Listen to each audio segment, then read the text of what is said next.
बिस्मिल्लाहिर्रहमानिर्रहीम। अस्सलाम वालेकुम। कैसे हैं आप लोग? आपके लिए मैंने आज केस नंबर 15 निकाल के रखा है जो अभी हम डिस्कस करने लगे हैं। उससे पहले सिर्फ मैं आपसे ये कह दूं कि प्लीज़ आपको अगर ये लेक्चर अच्छे लग रहे हैं, आपको इससे कोई आसानी हो रही है तो आप प्लीज़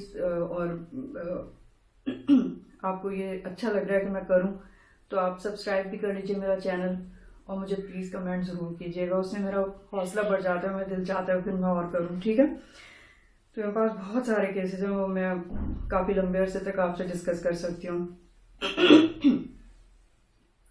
केस नंबर 15 देख लेते हैं।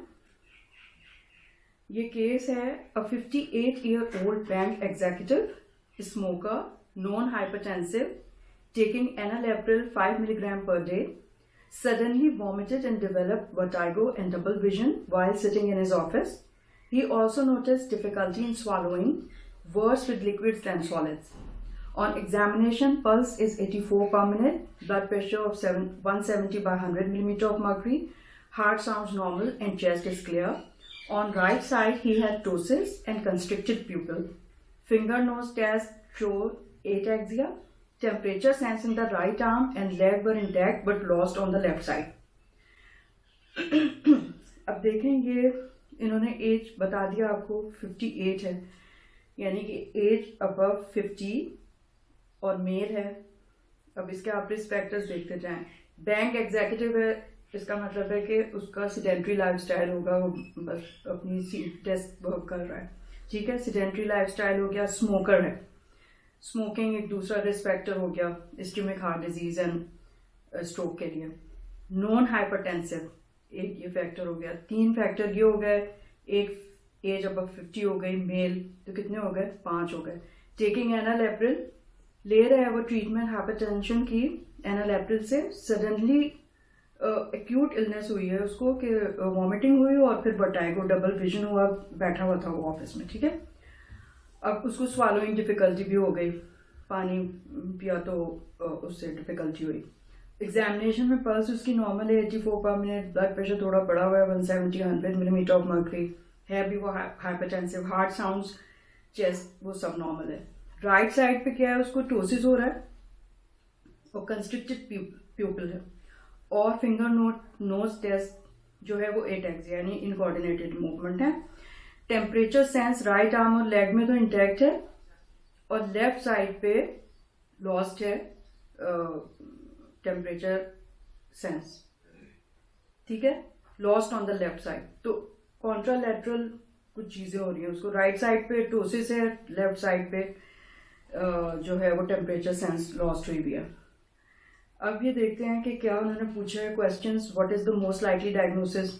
ठीक है, साफ समझ में आ रहा है। Number 2, what are the possible anatomical structures involved explaining each neurological deficit? मतलब ये कि जितनी भी चीजें उसको हो रही हैं उसमें आपको एक्सप्लेन करना है कि ये क्यों क्यों हो रही हैं। ठीक है। Number 3, what investigations you will carry out and why? कौन कौन सी इन्वेस्टिगेशन करेंगे उसको जस्टिफाई करें। ठीक है, तो पहले हम देख लेते हैं डायग्नोसिस। तो मोस्ट लाइकली डायग्नोसिस है स्ट्रोक हो रहा है उसको, लेकिन एंटीरियर सर्कुलेशन का नहीं हो रहा है, पोस्टीरियर सर्कुलेशन का हो रहा है। और जो स्पेसिफिक चीजें उन्होंने बताई हुई वो स्पेसिफिक सिंड्रोम्स हैं पोस्टीरियर सर्कुलेशन के, जो एक बहुत है कॉमन वॉलेनबर्ग सिंड्रोम, उसको हम कहते हैं। ठीक है, एम्बोलिक ओक्लूजन और thrombosis of V4 segment of vertebral artery causes ischaemia of the lateral medulla.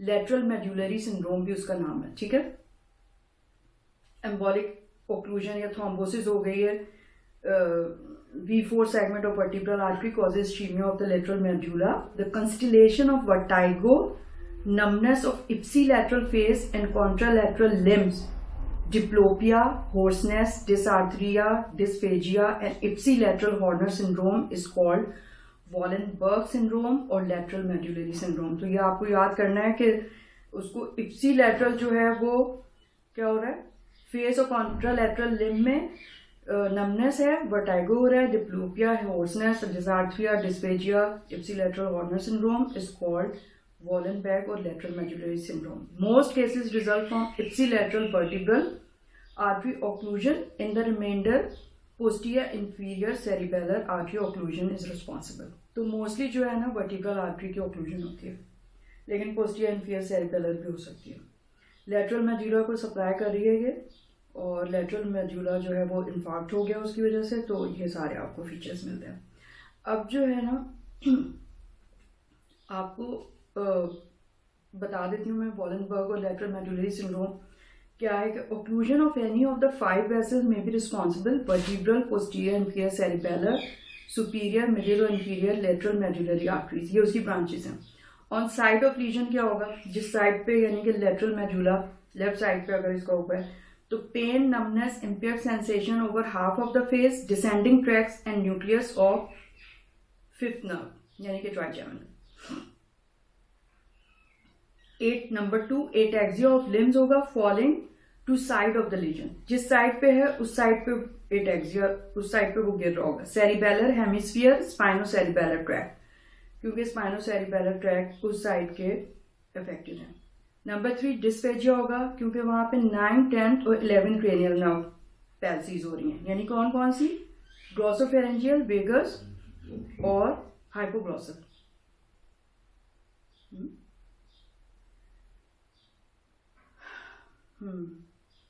Accessory भी तो है।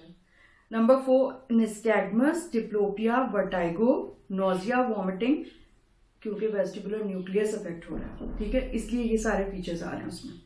तो ये सब आपने एक्सप्लेन कर दिया कि सेरिबेलर हेमिस्फीयर और स्पाइनोसेरिबेलर ट्रैक्ट की वजह से उसको एटैक्सिया ऑफ लिम्ब हो रहा है। डिस्फेजिया किस लिए हो रहा है, 9, 10 एंड 11 क्रेनियल नर्व पैल्सीज हो रही हैं जो वहां से ओरिजिनेट हो रही हैं। Nystagmus, diplopia, vertigo, nausea, vomiting, वो किस लिए हो रहा है, क्योंकि वेस्टिबुलर न्यूक्लियस जो है वो भी इफेक्टेड है।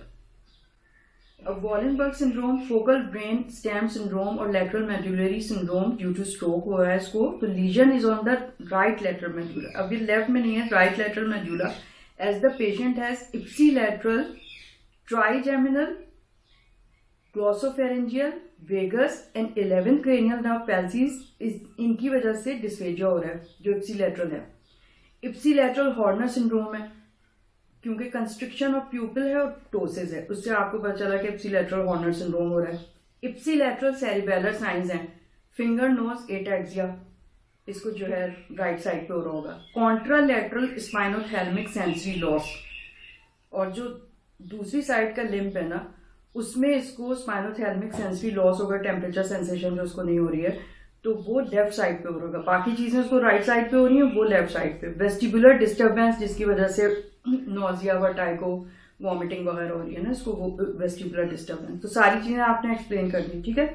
अब इन्वेस्टिगेशन उन्होंने पूछा जाहिर है कि आप क्या करेंगे। सबसे पहले MRI brain to evaluate vascular nature of the lesion, haemorrhagic और इस्कीमिक।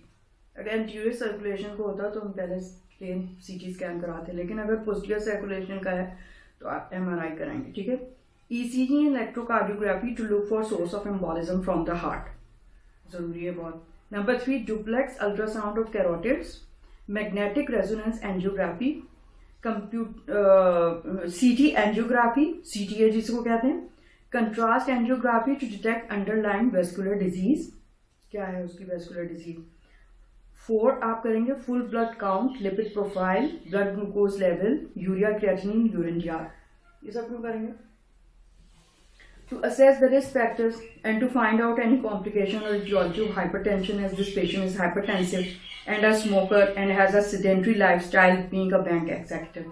तो इतनी सारी चीजें हिस्ट्री में आपको पता चल गई थी कि उसको कितने सारे रिस्क फैक्टर्स हैं इस्कीमिक हार्ट डिजीज के, हाइपरटेंशन होने के, डायबिटीज के, हाइपरकोलेस्ट्रोलिमिया यानी कि एज अबव 50 है, मेल सेक्स है, 2 ये हो गए, सेडेंटरी लाइफस्टाइल है 3 हो गए, हाइपरटेंसिव है 4 हो गए, सही ना।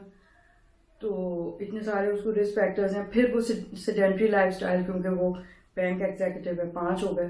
तो फिर आपने सारी चीज़ें क्योंकि इंटरकनेक्टेड होती हैं भाई, उसको ब्लड प्रेशर भी है तो जाहिर है कि लिपिड बड़े भी हो सकते हैं, उसको शुगर भी हो सकती है, तो ये सब चीज़ें आप देख लें, ठीक है।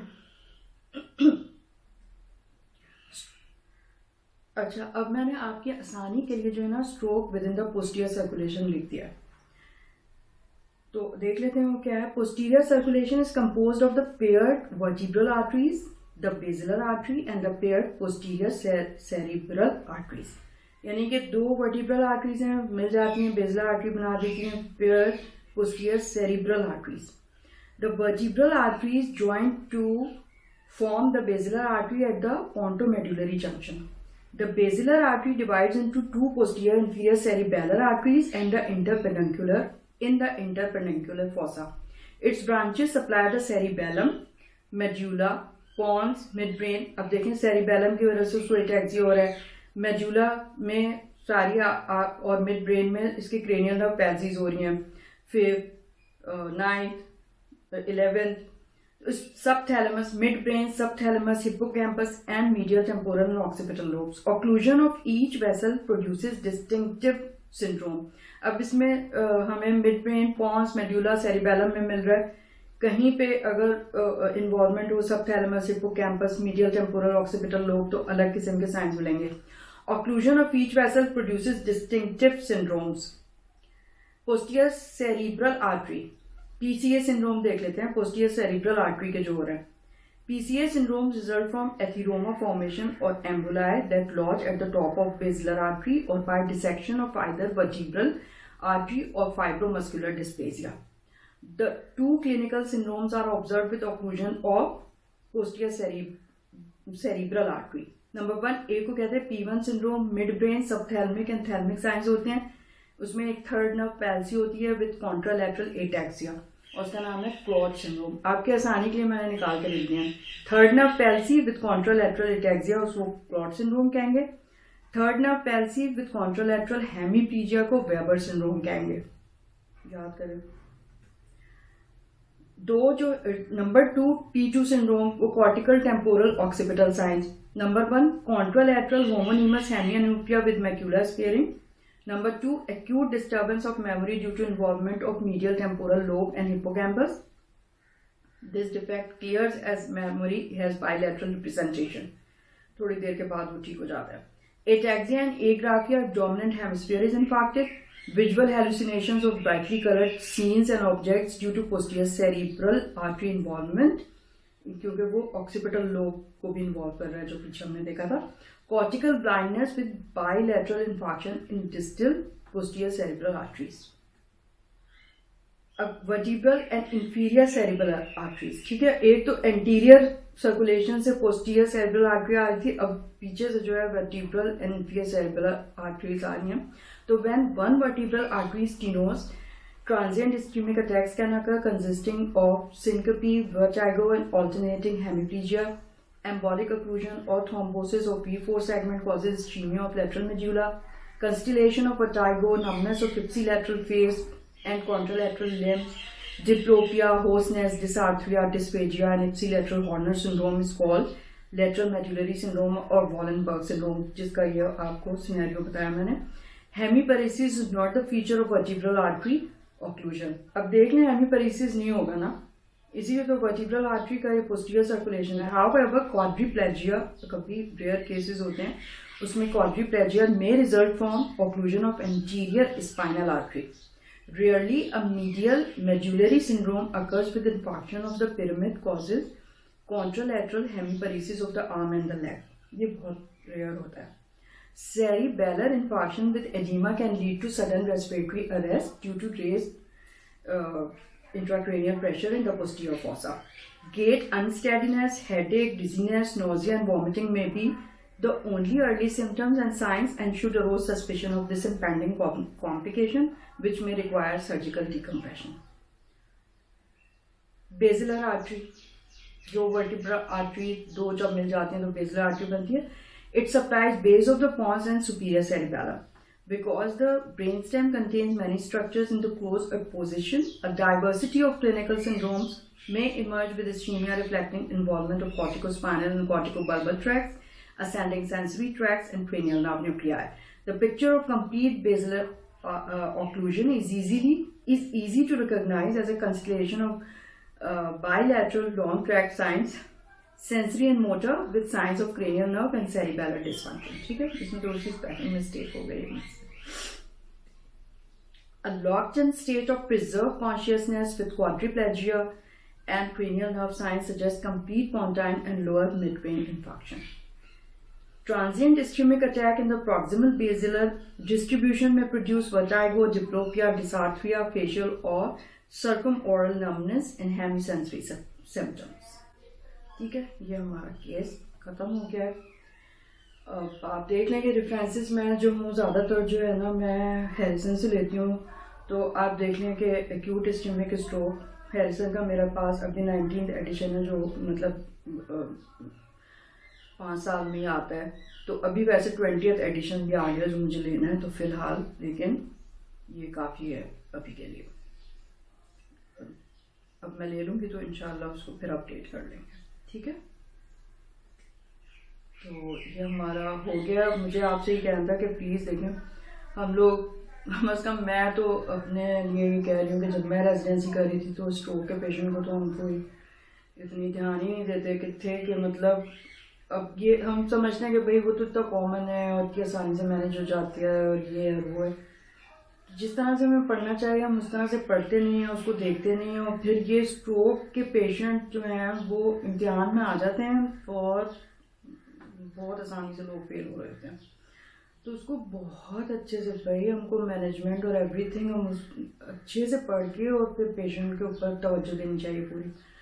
तो किसी भी केस को ना जो आप कॉमन समझ रहे हैं उसको ऐसे नज़रअंदाज ना करें कि नहीं नहीं नहीं अब जो रेयर केसेस हैं उसके पीछे पड़े हुए, और जो कॉमन आ रहे हैं आपके पास हेपेटिक एन्सेफेलोपैथी और स्ट्रोक, कार्डियक फेलियर, इन चीज़ों को ना ध्यान नहीं दे रहे. तो प्लीज़ आप बहुत अच्छे से इसको पढ़ें तो इंशाल्लाह ताला आपको कोई प्रॉब्लम नहीं होगी. ओके, फिर नेक्स्ट टाइम एक नए केस के साथ मैं आपसे डिस्कस करूँगी. Thank you so much. खुदा हाफिज़.